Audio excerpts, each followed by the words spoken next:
Welcome sa Durs 2.0. Fresh at nagbabagang happenings ba ang hanap mo? Mga padabarkads man yan o mga trending topics? Pwes, sagutin natin yan.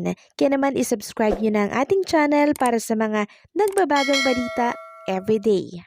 Welcome back again sa ating YouTube channel mga Kadabarkads, and for today's video ang pag-uusapan natin ay tungkol sa mga importanteng kaganapan sa loob at sa labas ng Itbulaga. Unahin nating pag-usapan ang ganap sa Sugod Bahay mga kapatid. So ang present po dito na host, si Paulo Balesteros, si Wally Viola, and si Ian Red. Marami po nagtatanong mga Kadabarkads kung bakit wala daw po si Jose Manalo. So kaya po wala si Jose Manalo mga Kadabarkads, kasalukuyan po siyang nasa flight. Kasama po ang kanyang buong pamilya mga Kadabarkads. Hindi pa natin sure kung out of the country or out of town lamang si Jose at ang pamilya po niya. Possible na vacation ito kasi buong pamilya to mga Kadabarkads. Kaya sa mga naghahanap kay Jose Manalo, pansamantalang nagpaalam or umalis muna si Jose Manalo sa Itbulaga. Safe travel Jose and family.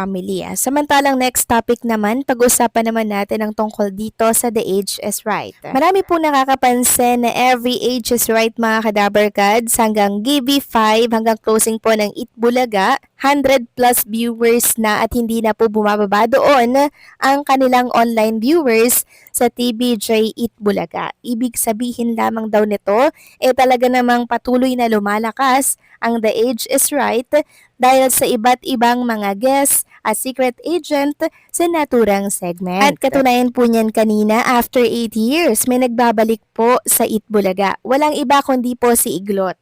Dati na po siyang naging contestant sa Itbulaga nung time na nasa Broadway pa ata mga Kadabarkads ang Itbulaga at parang 8 years old lamang siya nun. Nagkaroon pa nga po siya ng pagkakataon na makadub smash si Maine Mendoza, yung pa-baby girl. At rinobak po nila yan kanina sa monitor ng Itbulaga at nirecreate din nila yan kanina ni Maine Mendoza. Sobrang nag-glow up itong si Iglot mga Kadabarkads. Biruin nyo yun, 80 years. Muli siyang nagbabalik sa Itbulaga. At sa mga nagtatanong kung bakit Iglot ang kanyang palayaw dahil pinaglihi daw po siya sa itlog mga Kadabarkads. And syempre, hindi mawawalang makipagkulitan, makipagsayawan siya kay Mang Domeng na siyang kinaaliwan nga po ng mga Dabarkads natin dito po sa Itbulaga Studio. At eto pa po ang kinaaliwan ng marami mga Kadabarkads. Si Ona na kung saan talaga namang inaliw ng husto ang mga televiewers ng Itbulaga dahil sa kanyang daladalang ibon na kung saan natuturuan, marunong pong mag-skating, marunong pong mag-shoot ng bola, and marunong pong mag-bike at mag-ipon ng pera. Nakita nga natin na sobrang hangang-hanga si Maine Mendoza, si Bossing Vic Soto, tapos yung studio audience, sobrang amazed din sila. Biruin nyo yun, isang ibon na tuturuan mag-shoot ng bola, mag-bike. Akala natin sa mga aso lang, no? Pero yung mga ibon nakakaintindi rin po pala yan, mga Kadabarkads. Kaya hindi nakakapagtaka kung bakit patuloy na tumataas po, mga Kadabarkads, yung online viewers pagdating po sa The Age is Right dahil sa mga special na tao na naiimbitahan sa programa po ng Itbulaga sa segment na The Age is Right. Kung baga pumatok din po talaga sa tao katulad po ng GB5. Kaya ang mga audience tuloy-tuloy na po ang panonood hanggang closing ng naturang noontime show. Kaya naman, congratulations, Itbulaga. Samantalang next topic naman tayo, pag-usapan naman natin ang kaganapan kay Roel Carino. So, pinablessing na po ni Roel Carino kasama ang kanyang pamilya ang kanilang bagong-bagong sasakyan na Avanza. Sabi nga dito, thank you po Father God sa guidance, protection, and blessings. Congratulations again and again, anak Roel Carino and Ate Lebel Carino, sa biyayang kaloob mula sa Panginoon at inyong pinagyayaman sa tulong awa at gabay ng Panginoon. Malayo pa ang inyong mararating ng ligtas. Next na ipapabless natin house and lot naman soon. Tiwala lang tayo kay God. Salamat po Tita Rosa Lisi sa pag-assist sa amin. Keep safe and healthy po sa ating lahat.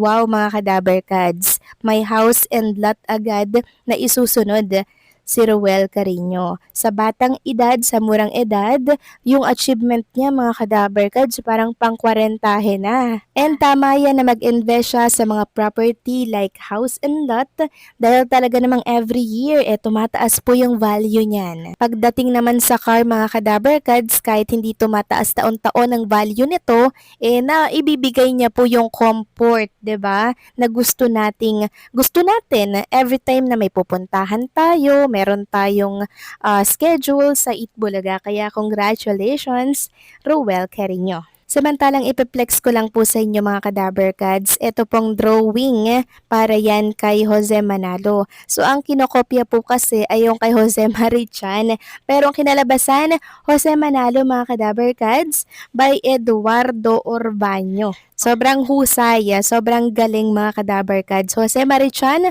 Jose Manalo ang ending. Samantalang next topic naman, pag-usapan naman natin ang tungkol dito sa kakapasok lamang po na balita tungkol yan sa pagsasanib puwersa ng Media Quest at ng ABS-CBN. Sabi nga po dito, Media Quest at ABS-CBN may pag-uusap na para sa new partnership pero hindi para sa prime time. Nag-trending na sa social media ang balitang nag-uusap na di umano ang dating chairman ng ABS-CBN na si Gabby Lopez III at TV5 Big Boss and Media Quest Signal Chairman na si Manuel B. Pangilinan base sa inilabas na post ng ating kaibigang vlogger na si Kapatid Insider. Matatandang nagkaroon ng falling out o pinutol na ang content partnership ng Kapamilya at Kapatid Network noong nakaraang taon dahil sa hindi raw pagbabayad ng utang ng ABS-CBN na umabot sa mahigit 900 million kaya lahat ng programa nito na umaero sa TV5 ay pinatigil na pagkapasok ng Enero 2026. Tulad ng mga nauna naming balita dati sa Trending Central ay wala raw alam si MVP dahil hindi nakarating sa kanyang desisyon ng ex-TV executive na sinasabing nakalib ngayon si Ms. Jane Basa. Nag-research kami at ayon sa isang source ng Pahayagang Bandera, heto ang nabanggit ng kanilang source. Balik partnership na ulit sila. Kaso, para lang sa content ng panghapong programa dahil hindi na pwede sa gabi dahil sa All TV na pag-aari ng Advanced Media Broadcasting System, sabi ng aming source. So, ang ibig sabihin ba nito ay malabo na sa pag-uusap ang pagpapalabas ng Sigabo sa TV5? Well, abangan na lang natin. Samantalang, nananatiling si Ginoong Ricky Vargas ang officer in charge ng TV5 mula nang mawala si Miss Jane Basas na inakala naman ng lahat ay si Miss Yena Olazo ang next in line pero binigyan ito ng ibang assignment. Marami namang natuwa sa bagong upong executive sa mahalagang posisyon sa TV5. Ano daw ang masasabi ninyo dito? Well, abangan na lang natin yan mga kadabarkad. Samantalang next topic naman, pag-usapan naman natin itong naging pasilip nila Bossing Big Soto para po yan sa Lenten Special. May pa-outfit check or OOTD po ang mga dabarkad sa Lenten Special. Una na dyan ang outfit check ni Raisa May habang magde-deliver po ng ulam. Pangalawa yung May Forever na kung saan si Jose Manalo talaga namang magsusuot lang ng salamin na may taga-suot pa. At kay Miles Ocampo naman, pinakita niya ang color red na OOTD niya na bagay sa kanya na para bang siya po ang nagmamay-ari ng buong building. So ilan lamang yan sa pasilip ng Lenten Special ngayong araw po ng Friday. Kaya abangan natin yan. So paano mga kadabarkads? Hanggang dito na lamang po ang update natin at maraming salamat sa patuloy na pagsuporta.